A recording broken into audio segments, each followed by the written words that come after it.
आइए बच्चों, आज हम लोग 2024 में पूछे गए विज्ञान प्रश्न पर चर्चा करेंगे, जिसके अंतर्गत जो आपका पहला प्रश्न है, लेटेक्स पाया जाता है। मतलब प्रश्न आपसे ये पूछ रहा है कि लेटेक्स कहाँ पाया जाता है। लेटेक्स कहाँ पाया जाता है? ऑप्शन ए में है चीड़ में, बी में है गुलाब में, है ना, सी में है कनेर में, डी में है आम में। ठीक है, तो इसका राइट आंसर हो जाएगा कनेर में, है ना। कनेर का जो पेड़ होता है, कनेर का पेड़, है ना, तो कनेर के पेड़ में ही आपको लेटेक्स पाया जाता है। बात समझ गए ना?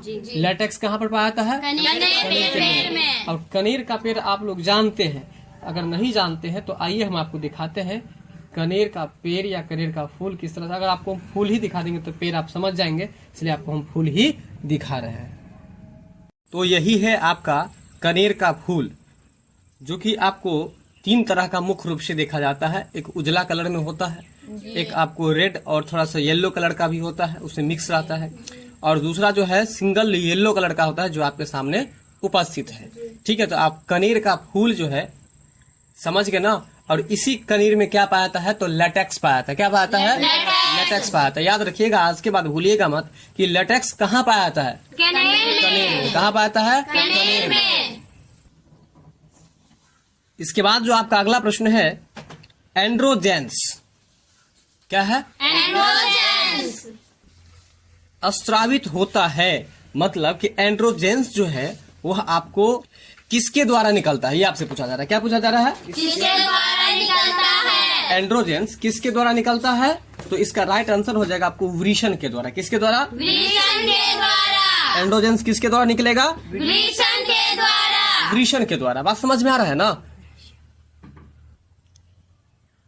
आगे है आपको वर्तिका भाग है। क्या है प्रश्न? वर्तिका भाग है। यानी कि आपसे पूछा जा रहा है कि वर्तिका जो है वह आपको किसका भाग है। क्या पूछा जा रहा है? वर्तिका किसका भाग है? तो इसका राइट आंसर हो जाएगा आपको अंडाशय का। किसका भाग है? अंडाशय का। वर्तिका किसका भाग है? अंडाशय का। अंडाशय का भाग है। अगला प्रश्न है, ग्रहणी भाग है। मतलब ये आपसे पूछा जा रहा है कि ग्रहणी जो है वो किसका भाग है? किसका भाग हुआ? आंत का। और उस आंत में भी आप याद रखिएगा छोटी आंत का। किस आंत का? छोटी आंत का। अगला जो आपका प्रश्न है, मनुष्य में नासिका छिद्र, लैरिंक्स, ट्रेकिया तथा फेफड़ा मिलकर बनता है। मतलब प्रश्न आपसे पूछ रहा है कि मनुष्य में जो ये सब पार्ट्स है, ये सब भाग है, क्या चीज? नासिका छिद्र, लैरिंक्स, ट्रेकिया और फेफड़ा, ये चारों चीज मिला करके क्या चीज का निर्माण होता है, क्या चीज बनता है? तो आप बोलिएगा कि श्वसन तंत्र बनता है। और श्वसन तंत्र का मतलब क्या होता है आप जानते ही हैं। जिस तंत्र से, जिस अंग से आप सांस लेते हैं उसे ही हम लोग श्वसन तंत्र कहते हैं। बात समझ में आ रहा है ना?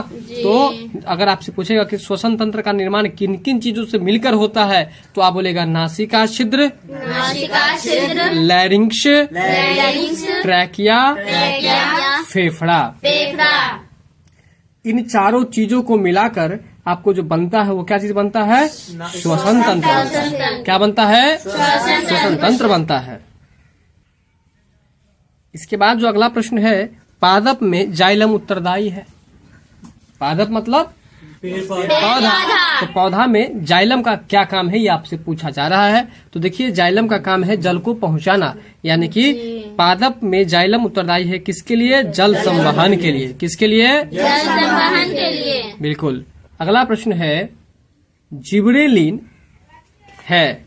जिबरेलिन क्या है, ये आपसे पूछ रहा है। तो जिबरेलिन जो है यह एक प्रकार का पादप हार्मोन है। जिबरेलिन क्या है? पादप हार्मोन है। जिबरेलिन क्या है? अगर आपसे पूछेंगे जिबरेलिन कहाँ पाया जाता है, तो आप क्या कहिएगा?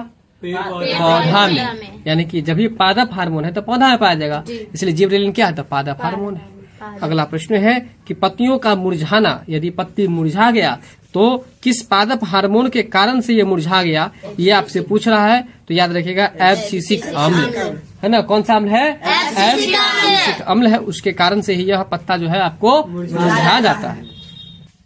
अगला प्रश्न है, Zn+Cu(SO4) प्रतिफल ZnSO4+Cu ऊपर दी गई रासायनिक अभिक्रिया किस प्रकार की अभिक्रिया है, ये आपसे पूछा जा रहा है।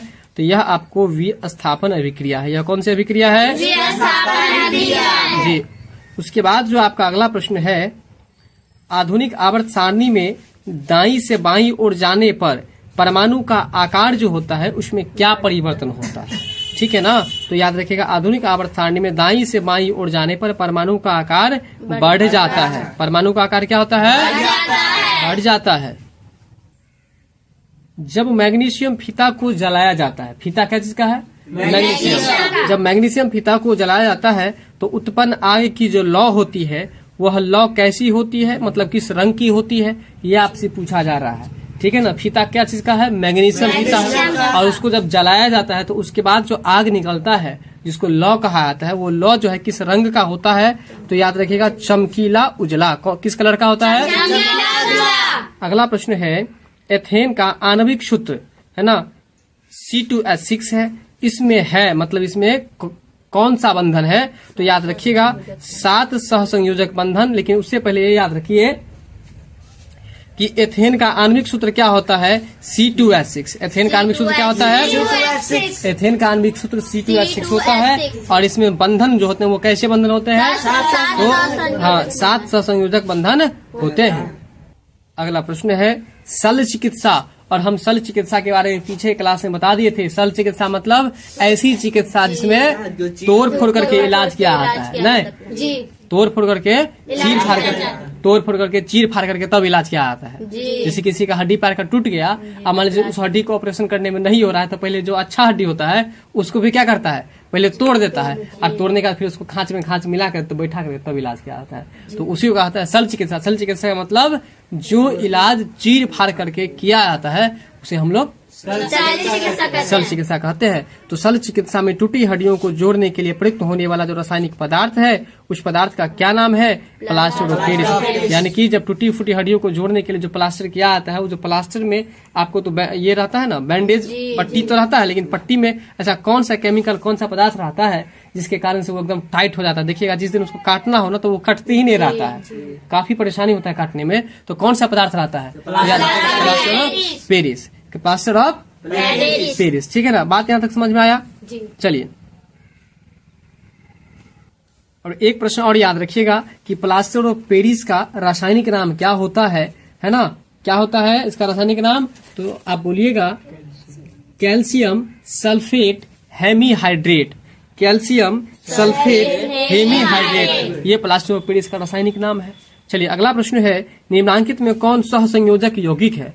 तो देखिए, सहसंयोजक यौगिक के अंतर्गत जो है हम लोग CH4 को रखेंगे। तो बताइए कि CH4 जो है किसका रासायनिक संकेत है? मीथेन का। CH4 किसका रासायनिक संकेत है? मीथेन का। ठीक है। तो सहसंयोजक यौगिक कौन सा है? तो CH4 है। इसके बाद आपका अगला प्रश्न है, अमोनियम क्लोराइड का जलीय विलयन होता है ना? अमोनियम क्लोराइड का जलीय विलयन किस प्रकृति का होता है? तो याद रखिएगा, अमोनियम क्लोराइड का जलीय विलयन जो होता है वो अम्लीय प्रकृति का होता है। किस प्रकृति का होता है? अम्लीय प्रकृति का होता है। अगला प्रश्न है, निम्नलिखित में कौन विद्युत का सुचालक है? तो अब देखिए, सबसे पहले आपको सुचालक और कुचालक के बारे में हम कुछ बात बताते हैं, है ना। देखिए, जिस पदार्थ से होकर विद्युत आसानी से प्रवाहित हो जाए तो उसे हम लोग क्या कहेंगे? सुचालक कहेंगे। और जिस पदार्थ से होकर विद्युत पास नहीं करे तो उसे हम लोग क्या कहेंगे? कुचालक कहेंगे। जैसे कि सूखी हुई लकड़ी से विद्युत पास करेगा नहीं, तो वो कुचालक है। और कच्चा लकड़ी जैसे पेड़ है तो उससे विद्युत पास करेगा? करेगा, क्योंकि उसमें पानी का मात्रा रहता है। तो इस वजह से जो है वो आपको सुचालक कहलाएगा। जैसे कि तांबा का तार विद्युत पास करेगा, बिजली करेगा, इसलिए विद्युत का वो सुचालक है। जैसे कि ग्रेफाइट पेंसिल का पास करेगा, तो इसका मतलब वो सुचालक है। ठीक है ना। तो प्रश्न है कि कौन विद्युत का सुचालक है? तो इसका आंसर हो जाएगा आपको ग्रेफाइट। और यही बात तो आपको जस्ट अभी हम बता ही दिए हैं कि अगर आपसे पूछे ग्रेफाइट क्या है तो सबसे पहले बोलेगा ग्रेफाइट कार्बन का अपरूप है, और जो कि विद्युत का सुचालक है। कुचालक है? सुचालक है, मतलब विद्युत उससे पास करेगा कि नहीं करेगा? करेगा। इसके बाद है, फोकस दूरी 20 सेंटीमीटर के अवतल दर्पण की वक्रता त्रिज्या क्या होगी? तो देखिए, फोकस दूरी दिया हुआ है, आपसे वक्रता त्रिज्या पूछ रहा है। वक्रता त्रिज्या का सूत्र होता है 2 गुने फोकस दूरी, इसलिए 2 गुने फोकस दूरी होता 2 और फोकस दूरी था 20, तो 2 गुने 20 बराबर 40 सेंटीमीटर। यानी कि जिसकी फोकस दूरी 20 सेंटीमीटर हो तो अवतल दर्पण की वक्रता त्रिज्या क्या होगी? 40 सेंटीमीटर हो जाएगी। इसके बाद जो आपका अगला प्रश्न है, कांच की एक समांतर पट्टिका है ना, शीशा की जो है पट्टिका कैसी है तो समानांतर है और उस पट्टिका पर श्वेत किरण तिरछी आपतित होती है। निम्नांकित में कौन प्रथम अपवर्तन के साथ घटित होगा? तो इसका आंसर हो जाएगा आपको विचलन। क्या इसका आंसर होगा? विचलन। बात समझ रहे हैं? घरेलू विद्युत परिपथ में उदासीन तार का रंग कैसा होता है? याद रखिएगा कि आपके घरेलू परिपथ में जो बल्ब या पंखा का तार जो जुड़ा हुआ होता है उसमें देखिएगा 2 रंग का होगा, एक लाल और एक काला। तो उसमें लाल जो होता है ना वो पॉजिटिव होता है, मतलब उसमें आपको करंट रहता है। काला जो होता है उसमें करंट नहीं रहता है। लेकिन ध्यान रहे, आप घर पर इस चीज का प्रयोग मत कीजिएगा, क्योंकि बहुत सारे मिस्त्री को इस चीज की जानकारी नहीं होती है कि लाल और काला तार का मतलब क्या है और हमें किस तरह से जोड़ना चाहिए, इसकी जानकारी नहीं होती है। इसके कारण से काला को भी लाल के जगह पर जोड़ देता है और जिसके कारण से अगर आप मेरे साइंस को देख करके आप छुइएगा तो करंट लग सकता है। इसलिए ऐसा प्रयोग घर पे नहीं करना है आपको। बात को समझ रहे हैं कि नहीं समझ रहे हैं? इतना ही याद रखिए कि जो उदासीन होता है, जो नेगेटिव तार होता है उसमें करंट नहीं होता है। बात समझ में आ रहा है ना? तो इसलिए घरेलू विद्युत परिपथ में उदासीन तार का रंग जो होता है वो कैसा होता है? काला। कैसा होता है? काला। उदासीन तार का रंग कैसा होता है?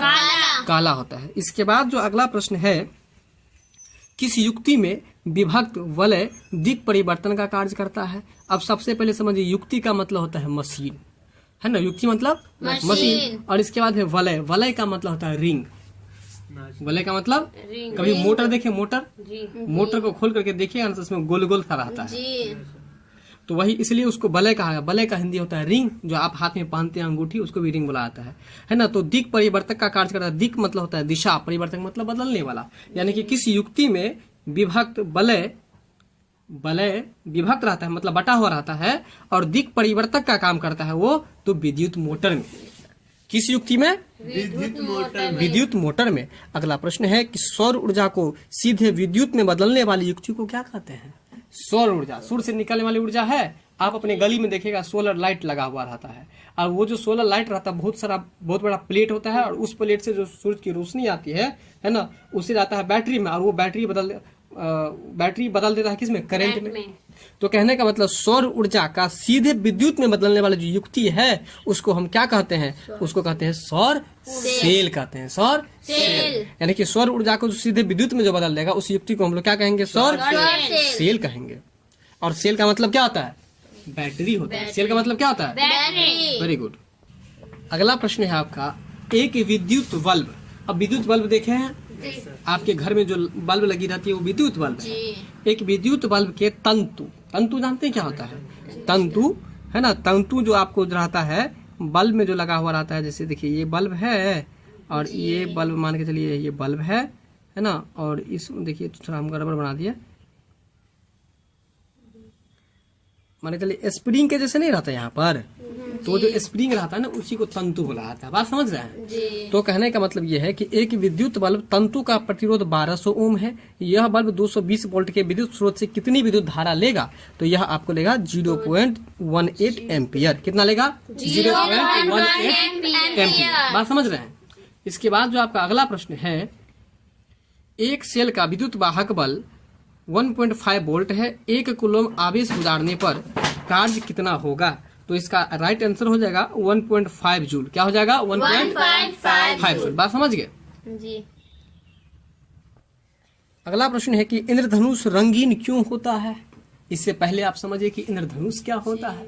देखिए इंद्रधनुष जो होता है ना वो 7 रंगों की पट्टी जैसी बनी हुई एक आकार होता है जो कि आसमान में बनता है। कब? जब बरसात खत्म हो जाता है तब। इसको अंग्रेजी में रेनबो कहते हैं। क्या कहते हैं? रेनबो। इंद्रधनुष को अंग्रेजी में क्या कहते हैं? रेनबो। रेनबो में कितने रंग होते हैं? 7 रंग होते हैं। रेनबो हमेशा सूर्य के विपरीत दिशा में निकलता है, यानी कि पश्चिम दिशा में निकलता है, ये भी याद रखिएगा। इंद्रधनुष रंगीन क्यों होता है? तो जल कण द्वारा श्वेत प्रकाश के वर्ण विक्षेपण के कारण से, है ना। किसके कारण से? तो वन विक्षेपण के कारण से, बस इतना ही बोलेगा, है ना। इंद्रधनुष रंगीन क्यों होता है? वन विक्षेपण के कारण से। हाँ, श्वेत प्रकाश के वन विक्षेपण के कारण से, है ना। श्वेत प्रकाश के वन विक्षेपण के कारण से। अब धीरे से पूरा याद कर लीजिएगा कि जल कण द्वारा श्वेत प्रकाश के वन विक्षेपण के कारण। अगला प्रश्न है कि जीन शब्द किसने प्रस्तुत किया? अब देखिए, इस जीन से आप भूत प्रेत वाला जीन मत समझ लीजिएगा, है ना। ये डीएनए से संबंधित है ना, हेरिडिटी से संबंधित है। तो जीन शब्द किसने प्रस्तुत किया था? तो याद रखिएगा, जोहानसन ने। किसने प्रस्तुत किया था? जीन शब्द किसने प्रस्तुत किया था? जोहानसन ने प्रस्तुत किया था। इसके बाद आपका अगला प्रश्न है कि निम्नलिखित में किस में द्विखंडन नहीं होता है? तो देखिए, द्विखंडन नहीं होता है किस में? तो आपको प्लाज्मोडियम जो होता है, प्लाज्मोडियम यहाँ पर लिखा है, लेकिन प्लाज्मोडियम भी कहीं कहीं लिखाता है, दोनों बराबर है। प्लाज्मोडियम जो है ना, इसमें आपको द्विखंडन नहीं होता है। जबकि किस में होता है? तो पैरामीशियम में होता है, युगलीना में होता है और अमीबा में होता है। किस में होता है? पैरामीशियम में होता है, युगलीना में होता है और अमीबा। फिर से बोलिए, किस में होता है? पैरामीशियम में, है ना, युगलीना में और अमीबा में होता है।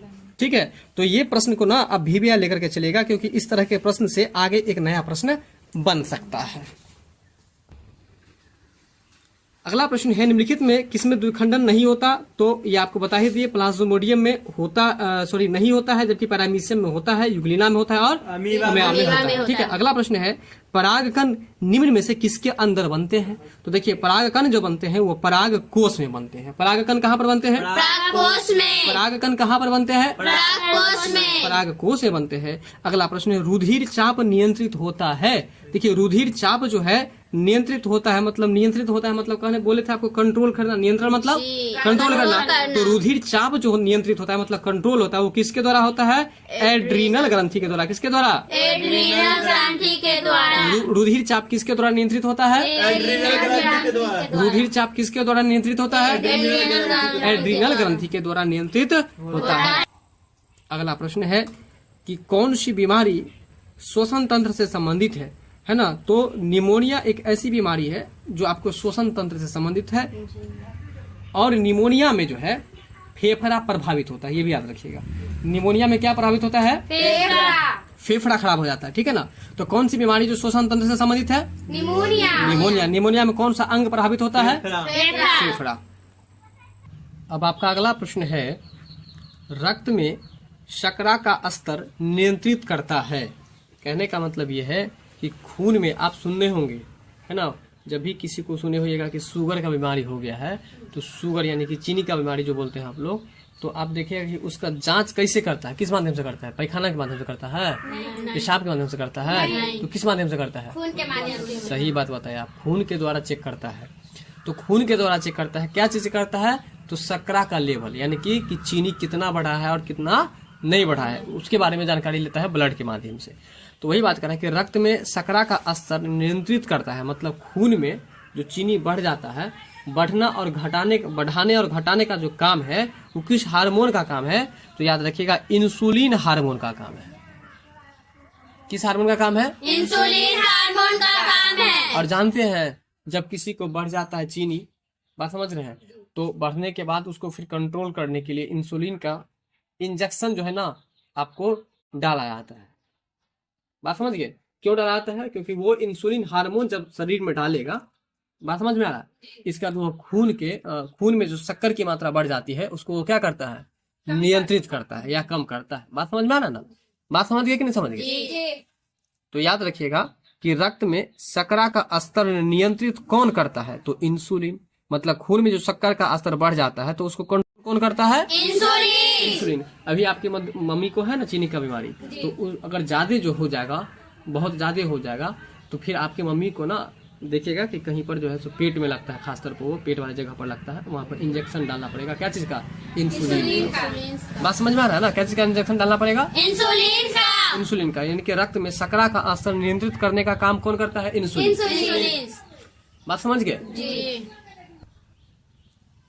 इसके बाद है आपको, मानव शरीर में सबसे लंबी कोशिका कौन सी है? आपके शरीर में सबसे लंबी कोशिका कौन सी है, ये आपसे पूछा जा रहा है। तो आप ये प्रश्न पहले भी कितनी बार पढ़ चुके होंगे कि मानव शरीर में सबसे लंबी जो कोशिका है उसका नाम है न्यूरॉन या तंत्रिका कोशिका। क्या नाम है? न्यूरॉन या तंत्रिका कोशिका। यानी कि न्यूरॉन को ही तंत्रिका कोशिका कहते हैं। हैं। बात समझ गए? तो मानव शरीर की सबसे लंबी कोशिका कौन सी है? न्यूरॉन या दूसरा नाम क्या है? तंत्रिका कोशिका। चलिए यहाँ तक समझ गए। इसके बाद है आपको मुख गुहा में आहार का कौन सा भाग पाचन होता है। कहाँ के बारे में पूछा जा रहा है आपको? मुख गुहा में आहार का कौन सा भाग का पाचन होता है। तो यहाँ पर इसका आंसर हो जाएगा कार्बोहाइड्रेट का। किसका? कार्बोहाइड्रेट। मुख गुहा में आपको कार्बोहाइड्रेट का पाचन होता है। मुख गुहा में किसका पाचन होता है? कार्बोहाइड्रेट का पाचन होता मुख है। गुहा में आहार के किस भाग का पाचन होता है? कार्बोहाइड्रेट का। कार्बोहाइड्रेट का पाचन होता है। अगला प्रश्न है आपका खड़िया। अब खड़िया का मतलब जो है खरगोश मत समझ लीजिएगा, क्योंकि ग्रामीण क्षेत्र में जो है आपको खरगोश को खड़िया ही बोला जाता है। ठीक है ना। खड़िया जो है एक रासायनिक पदार्थ है और इस खड़िया का जो रासायनिक सूत्र है ना CaCO3। क्या नाम है? CaCO3। खड़िया का रासायनिक सूत्र क्या है? CaCO3। ठीक है। चलिए अगला प्रश्न है निम्नांकित में से कौन सी धातु सर्वाधिक तन्य है। कौन सी ऐसी धातु है जो सर्वाधिक तन्य है। अब तन्य का मतलब समझते हैं कि नहीं ये पहले बताइए आप लोग। तन्य का मतलब जिसको आप जो है ना चादर के तरीके से पीट पीट करके फैला सकते हैं। जैसे आप सोना चांदी बनवाने के लिए जाते हैं नाक में ना, तो जब कोई अभी आभूषण बनवाने के लिए जाते हैं तो देखिएगा कि सोना का एकदम पतला से पतला जो है सो सामान बना देता है। तो कैसे बनाता है? उसे जो है पीट पीट करके बनाता है। कैसे बनाता है? तो पीट पीट करके जो उसको फैलाता है उसी को कहता है तन्यता। बात समझ में आ रहा है ना? चलिए तो निम्नांकित में से कौन सी धातु है जो सर्वाधिक तन्य है। तो इसका आंसर हो जाएगा आपको सोना। क्या हो जाएगा? सोना। और सोना का रासायनिक संकेत क्या होता है बताइए तो? AU होता है। क्या होता है? AU होता है। ये भी आप याद रखिएगा। बात समझ गए? अब चलिए आपका अगला प्रश्न है पेंटेन जिसका अणुसूत्र C5H12 होता है। अब पहला प्रश्न यहाँ से बनता है कि पेंटेन का सूत्र क्या होता है। तो याद रखिएगा पेंटेन का आणविक सूत्र होता है C5H12। पेंटेन का सूत्र क्या होता है? C5H12। किसका सूत्र बोले हैं? पेंटेन का। पेंटेन का सूत्र आपको C5H12 होता है। तो कहता है C5H12 के कितने संरचनात्मक समयावयवी संभव है।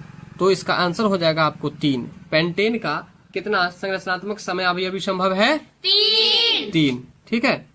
अगला प्रश्न है आपका अभिक्रियाशील समूह है ना। अभिक्रियाशील समूह देखिए डबल बॉन्ड है, इसके CO लिखा हुआ है। इसको क्या कहते हैं? यानी कि ऐसा जो अभिक्रियाशील समूह होगा आप याद रख लीजिएगा इसको क्या कहते हैं? इसको कार्बोनिल समूह कहते हैं। कौन सा समूह कहते हैं? कार्बोनिल समूह।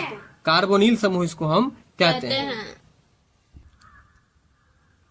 अगला प्रश्न है कोई धातु ऑक्सीजन के साथ अभिक्रिया कर उच्च गलनांक वाला यौगिक बनाता है। यह यौगिक जल में विलय है। वह तत्व निम्नांकित तत्वों में कौन हो सकता है? ठीक है ना। तो इसका आंसर हो जाएगा आपको कैल्शियम। क्या हो जाएगा? कैल्शियम। कोई धातु है जो ऑक्सीजन के साथ अभिक्रिया करके उच्च गलनांक वाला क्या बनाता है? तो यौगिक बनाता है।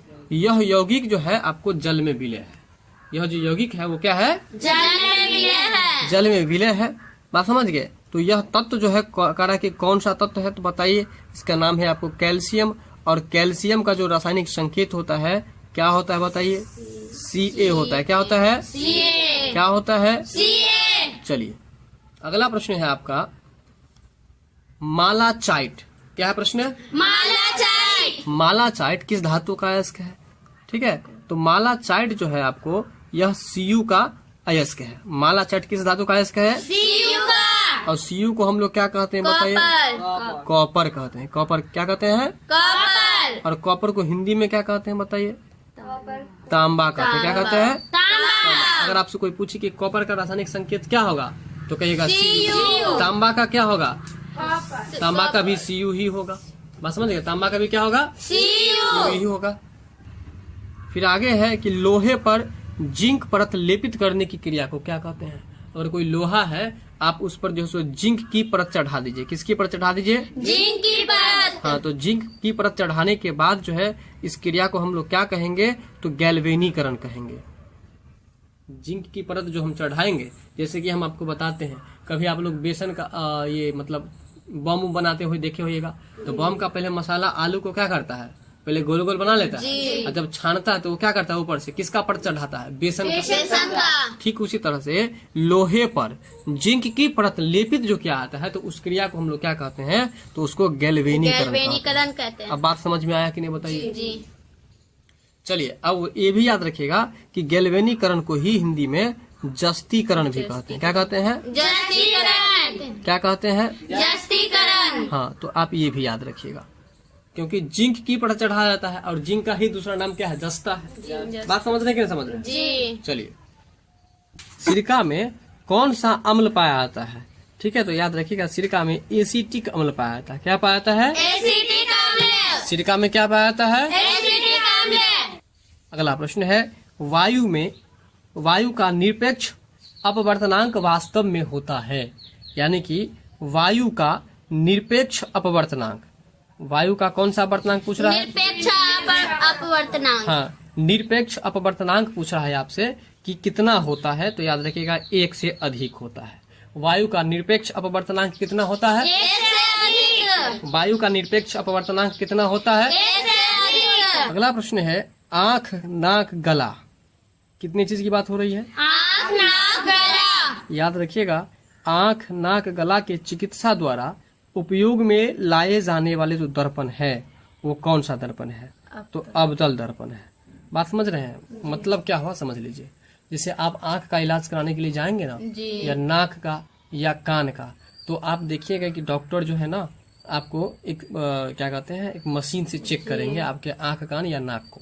तो वो जो चेक करेंगे ना उसमें एक दर्पण लगा हुआ होता है।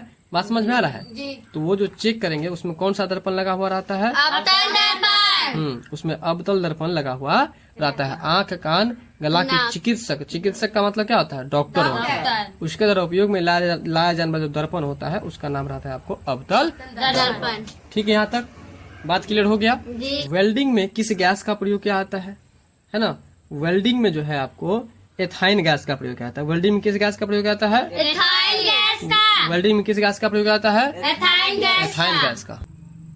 अगला प्रश्न है, एल्कीन का सामान्य सूत्र क्या होता है, और ये आपको बहुत ही ज्यादा महत्वपूर्ण है, इसलिए इस प्रश्न पर विशेष रूप से आप फोकस करके याद कर ही लीजिएगा। एल्कीन का, किसका, एल्कीन का। एल्कीन का जो सूत्र है वो है आपको CnH2n। एल्कीन का सूत्र क्या है, CnH2n। CnH2n है। अगला प्रश्न है,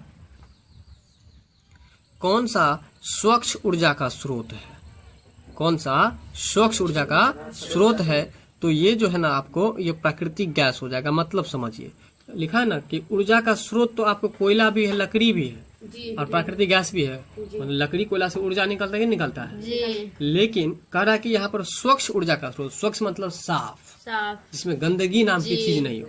जैसे आप कोयला पर खाना बनाइए तो आपके घर में क्या लग जाता है, ऊपर में काला काला। लेकिन प्राकृतिक गैस जो है एक ऐसा ऊर्जा का स्रोत है जिससे जब आप इसका यूज करेंगे तो कोई भी ऐसा गंदगी नहीं फैलाएगा। तो इसलिए स्वच्छ ऊर्जा का स्रोत क्या है, प्राकृतिक गैस। प्राकृतिक गैस। आपका अगला प्रश्न है, हमारा शरीर किस pH परास के बीच कार्य करता है। अब देखिए, ये जो हमारा शरीर है वह किस pH परास के बीच काम करता है, तो इसका आंसर हो जाएगा आपको 7 से लेकर 7.8। ये जो 7.0 है ना उसको सीधे 7 पढ़िए, मतलब 7 से लेकर के 7.8 तक है ना। तो हमारा शरीर किस pH परास के बीच काम करता है, 7 से 7.8 तक। हमारा शरीर किस pH के परास बीच काम करता है, 7 से 7.8 तक। मतलब सीधा सीधा समझिए कि आपका जो शरीर है ना उसका pH मान पूछ रहा है जी। मतलब हमारे शरीर का pH मान कितना होता है, तो आप याद रखिएगा 7 से लेकर 7.8 तक। कितना से कितना तक, 7 से 7.8 तक। अगला प्रश्न है कि ग्लूकोज का रासायनिक सूत्र क्या होगा। देखिए, ग्लूकोज का जो रासायनिक सूत्र है वो आपको हो जाएगा C6H12O6। क्या हो जाएगा, C6H12O6। C6H12O6। ग्लूकोज का रासायनिक सूत्र क्या होगा, C6H12O6। ठीक है। अगला प्रश्न है, सोडियम की परमाणु संख्या कितनी है। देखिए, सोडियम जो है ना उसकी परमाणु संख्या आपको 11 है। सोडियम की परमाणु संख्या कितनी है? 11। सोडियम का जो सूत्र होता है, संकेत होता है, वो क्या होता है बताइए आप लोग। सोडियम का संकेत होता है आपको Na। क्या होता है? Na। और सोडियम की परमाणु संख्या कितनी होती है? 11। ठीक है ना। अगला है कि निम्नलिखित में नर युग्मक कौन है?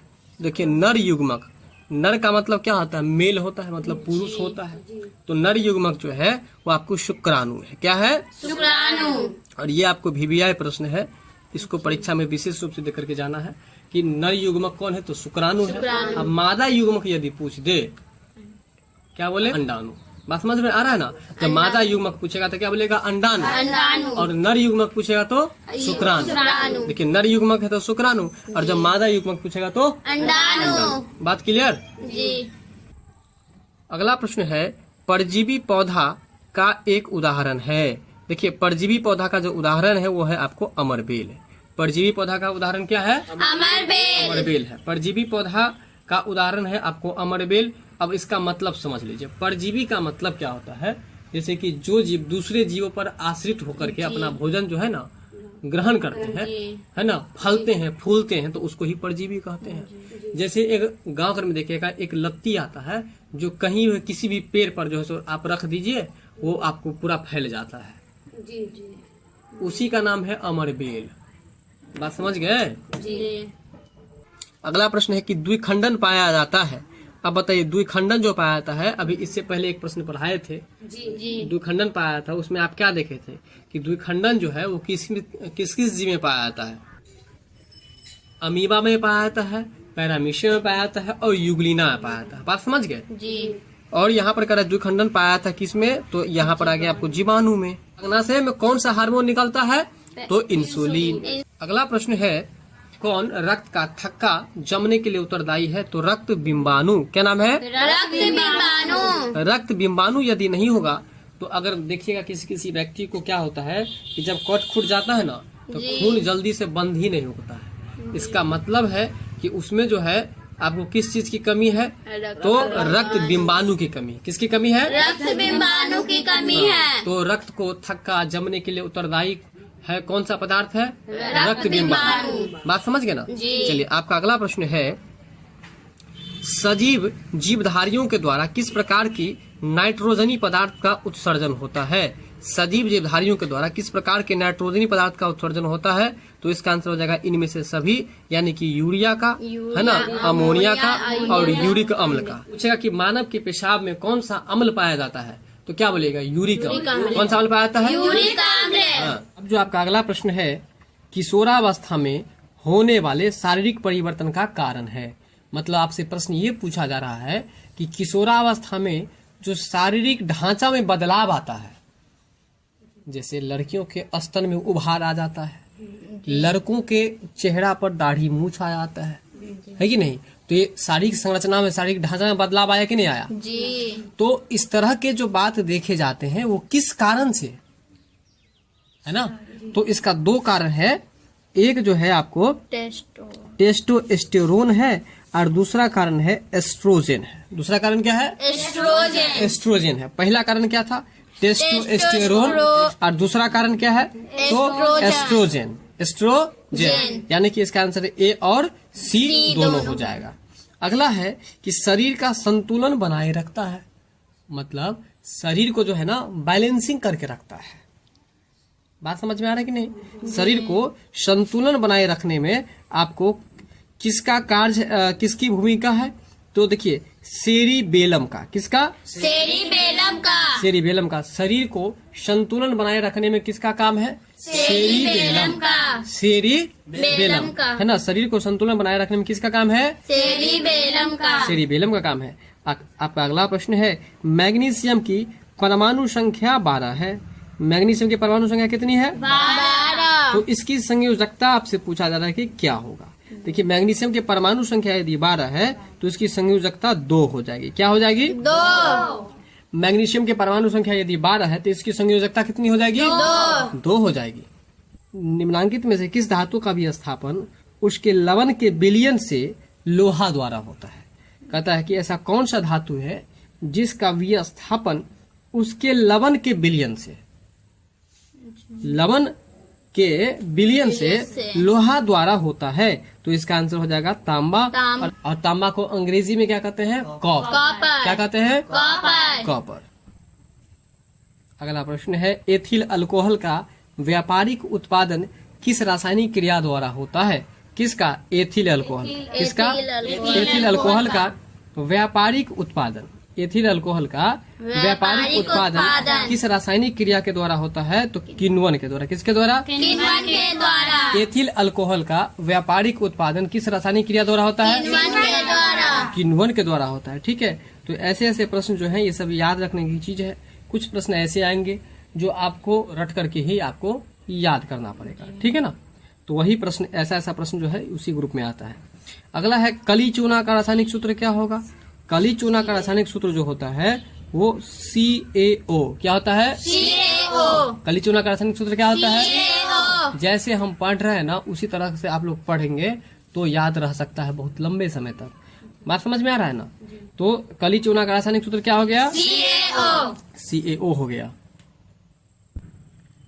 अगला प्रश्न है आयोडीन युक्त नमक है, मतलब आयोडीन युक्त नमक जो है आपको तो कौन कौन सा है? तो A और B दोनों, यानी कि ACl है ये। जी। अब देखिए यहाँ पर L में और यहाँ जो KI लिखा हुआ है इसमें डिफरेंस नहीं लग रहा होगा, लेकिन जब आप गौर करके देखेंगे तो आपको पता चल जाएगा। ये आपको हम बता देते हैं।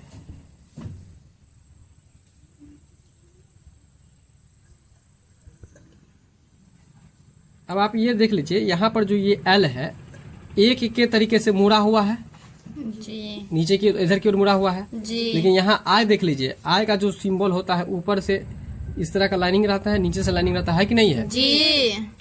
इसलिए याद रखिएगा NaCl है ये प्लस KiO3 है। क्या है? KiO3। पूरा बोलिए।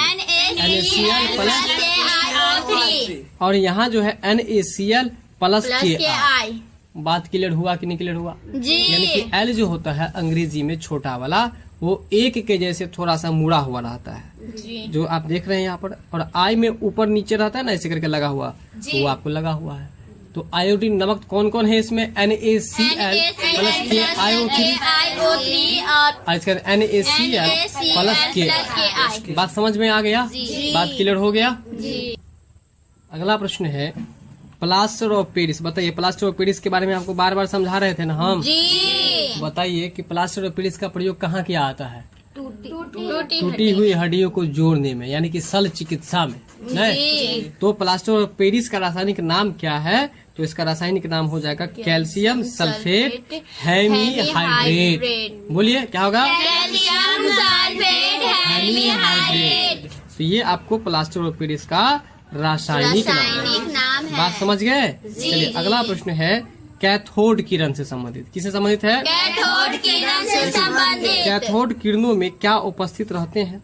तो कैथोड किरण में इलेक्ट्रॉन उपस्थित रहते हैं। कैथोड किरण में क्या उपस्थित रहते हैं? इलेक्ट्रॉन। कैथोड किरण में क्या उपस्थित रहते हैं? इलेक्ट्रॉन। इलेक्ट्रॉन उपस्थित रहते हैं। जी। बात समझ में आ रहा है ना? जी। चलिए अगला प्रश्न है कवक में पोषण की कौन सी विधि है? कवक जो है अपना भोजन जो ग्रहण करता है, पोषण मतलब भोजन। कवक जो अपना भोजन ग्रहण करता है वह आपको कैसे भोजन करता है? तो मृत जीवों पर आश्रित होकर के, मृतोपजीवी। बात समझ में आ रहा है ना? तो कवक में पोषण की कौन सी विधि? तो मृतोपजीवी। कवक में पोषण की कौन सी विधि? मृतोपजीवी। अगला प्रश्न है प्रतिरोधकों के एक संयोजन में से एक प्रतिरोधक हटा लेने पर कुल प्रतिरोध बढ़ जाता है। यह संयोजन था। तो यह आपको समांतर क्रम में, किस क्रम में? समांतर क्रम में। हाँ, प्रतिरोधकों के एक संयोजन में से एक प्रतिरोधक हटा लेने पर कुल प्रतिरोध बढ़ जाता है। यह संयोजक कौन था? समांतर क्रम में। समानांतर क्रम में। अगला प्रश्न जो है आपका एक कमरे में 60 वाट 200 वोल्ट एवं 40 वाट 200 वोल्ट के दो उपकरण 100 वोल्ट आपूर्ति से जुड़े हैं, तो कुल उपभुक्त शक्ति क्या होगा? तो इसका राइट आंसर हो जाएगा 25 वाट। क्या होगा? 25 वाट। जी। अब अगला प्रश्न है निम्नांकित में कौन सा पद विद्युत परिपथ में विद्युत शक्ति को निरूपित करता है? कह रहा है कि कौन सा पद है जो विद्युत परिपथ में विद्युत शक्ति को निरूपित करता है, तो इसका आंसर हो जाएगा इनमें से सभी, यानी कि आई स्क्वायर आर, है ना, इसके बाद भी स्क्वायर बट्टा आर, इसके बाद है ना भी आई, इसके बाद क्या है भी आई, इसके बाद क्या है भी आई। तो कहने का मतलब ये है कि विद्युत परिपथ में विद्युत शक्ति को जो निरूपित करता है आई स्क्वायर आर भी स्क्वायर आर, याद कीजिए आई स्क्वायर आर, बटा आर भी आई। हाँ फिर से बोलिए आई स्क्वायर आर भी स्क्वायर बटा आर भी आई। भी आई। ये सब क्या निरूपित करता है, तो विद्युत शक्ति को। विद्युत किसको निरूपित करता है, शक्ति को। सही बात, विद्युत शक्ति को निरूपित करता है। फिर आगे है आपको कि उत्तल दर्पण में आवर्धन का महत्तम मान क्या होगा। किस दर्पण की बात हो रही है, उत्तल दर्पण में। उत्तल दर्पण में आवर्धन का महत्तम मान मतलब अधिकतम मान क्या होगा। ठीक है, तो आवर्धन का जो अधिकतम मान होगा 1/2, या इसका आंसर अगर ये नहीं हो तो 0.5 भी रह सकता है। क्या रह सकता है, 0.5। चलिए, तो उत्तल दर्पण में आवर्धन का महत्तम मान क्या होता है, 0.5 होता है। विभवांतर मापा जाता है, विभवांतर मापा जाता है, तो किसके द्वारा मापा जाता है, ये आपसे पूछा जा रहा है। तो याद रखिएगा विभवांतर आपको वोल्ट मीटर के द्वारा मापा जाता है। चलिए अगला प्रश्न है आपका कि निम्नलिखित में से कौन सा कथन सत्य है। कौन सा कथन सत्य है, मतलब कौन सा सही है, तो एम्पियर बराबर वोल्ट बट्टा ओम, प्लस नहीं है, ये बट्टा है, ये क्या है, बट्टा ये है। भागा के निशान भी कह सकते हैं, है ना। एम्पियर बराबर वोल्ट भागा ओम, एम्पियर बराबर वोल्ट भागा ओम। है ना, या इसको आप ऐसे लिख सकते हैं, एम्पियर का क्या होता है, ए होता है, जी। और ए से एम्पियर होता है ना, और वोल्ट का भी होता है, और बट्टा में ओम है, तो ओम का सिंबल भी आता है ऐसे करके। बात समझ में आया कि नहीं आया, तो वही बात है, भागा को हटा करके आप बट्टा लगा सकते हैं। तो एम्पियर बराबर क्या हुआ, वोल्ट बट्टा। वोल्ट बट्टा।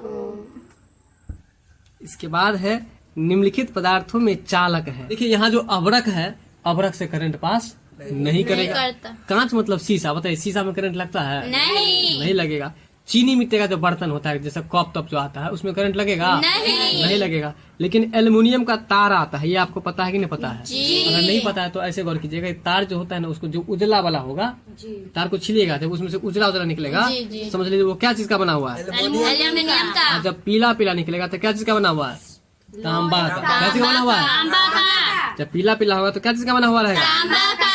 और जब उजला उजला होगा तो एल्यूमिनियम का। एल्युमिनियम का तार है, इसका मतलब एल्युमिनियम से करंट पास करता है, तभी तो तार बनाया गया है। इसलिए याद रखिए, अगर निम्नलिखित पदार्थों में कौन चालक है, तो एल्युमिनियम चालक है। बात समझ रहे हैं कि नहीं समझ रहे हैं, बिल्कुल। आइए अब आपका अगला प्रश्न है, नाभिकीय ऊर्जा प्राप्त करने के लिए, कौन सा ऊर्जा, नाभिकीय ऊर्जा प्राप्त करने के लिए। नाभिकीय ऊर्जा प्राप्त करने के लिए कौन आवश्यक है। तो देखिए, नाभिकीय ऊर्जा प्राप्त करने के लिए आपको यूरेनियम आवश्यक है। नाभिकीय ऊर्जा प्राप्त करने के लिए कौन आवश्यक है, यूरेनियम। यूरेनियम आवश्यक है, ठीक है ना, याद रखिएगा ना। तो बताइए, तो अभी किसके बारे में बात कर रहे हैं, नाभिकीय ऊर्जा के बारे में। उसके लिए क्या जरूरत है, यूरेनियम। बात समझ गए ना। चलिए अगला प्रश्न है कि यदि किसी व्यक्ति को निकट दृष्टि दोष हो गया है, कौन सा दोष, निकट दृष्टि दोष। निकट दृष्टि दोष को दूर करने के लिए किस लेंस का उपयोग किया जाएगा, या किस लेंस के द्वारा हटाया जाता है। तो याद रखिएगा, अवतल लेंस के द्वारा। निकट दृष्टि दोष यदि किसी को हो गया है तो कौन सा लेंस लगेगा, अवतल लेंस। निकट दृष्टि दोष हो गया तो कौन सा लेंस लगेगा, अवतल लेंस। अवतल लेंस लगेगा। अगला प्रश्न है, नेत्र में प्रवेश करने वाली प्रकाश किरणों का अधिकांश अपवर्तन होता है।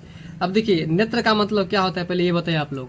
नेत्र का मतलब आँख होता है, और आँख में प्रवेश करने वाली प्रकाश किरण जो है ना, प्रकाश किरणों का अधिकांश अपवर्तन कहाँ होता है। तो याद रखिएगा, दृष्टि पटल के बाहरी पृष्ठ पर, है ना। अब आपका अगला प्रश्न है, निम्नलिखित में कौन लेंस की क्षमता का मात्रक है ना। इसकी क्षमता का मात्रक क्या है, तो डायोप्टर।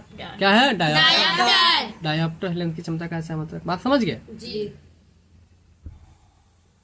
मानव नेत्र में किस प्रकार का लेंस पाया जाता है। देखिए, आपका जो आंख है ना, उसमें कौन सा लेंस पाया जाता है, बताइए, उत्तल लेंस। आपके आंख में मतलब मानव के नेत्र में कौन सा लेंस पाया जाता है, उत्तल लेंस पाया जाता है। अगला प्रश्न है, हजामत के लिए, हजामत समझते हैं, बताइए हजामत क्या होता है, नहीं समझते हैं। जैसे लड़के लोग दाढ़ी कटाते हैं ना, जी। बाल को कटवाते हैं ना, तो उसको क्या कहता है? हजामत। हजामत करना।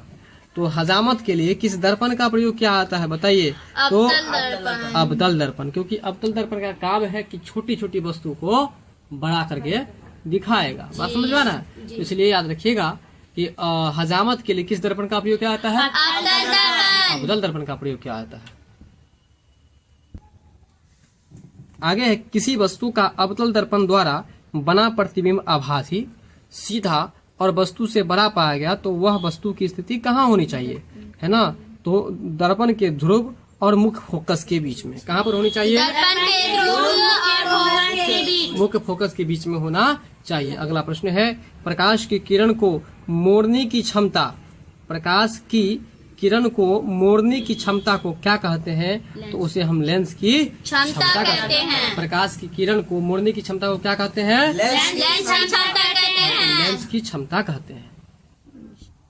इसके बाद जो आपका अगला प्रश्न है, अवतल लेंस के द्वारा, किस लेंस के द्वारा? अवतल लेंस के द्वारा बना प्रतिबिंब जो होता है वो कैसा होता है? तो इनमें से सभी यानी कि छोटा होता है, छोटा, सीधा होता है और आभासी आभासी होता है। अवतल लेंस के द्वारा बना प्रतिबिंब कैसा होता है? छोटा, सीधा होता है और आभासी होता है। होता है। अवतल दर्पण के द्वारा बना प्रतिबिंब जो है छोटा होता है, सीधा होता है और आभासी होता है। बात समझ में आ रहा है ना? जी।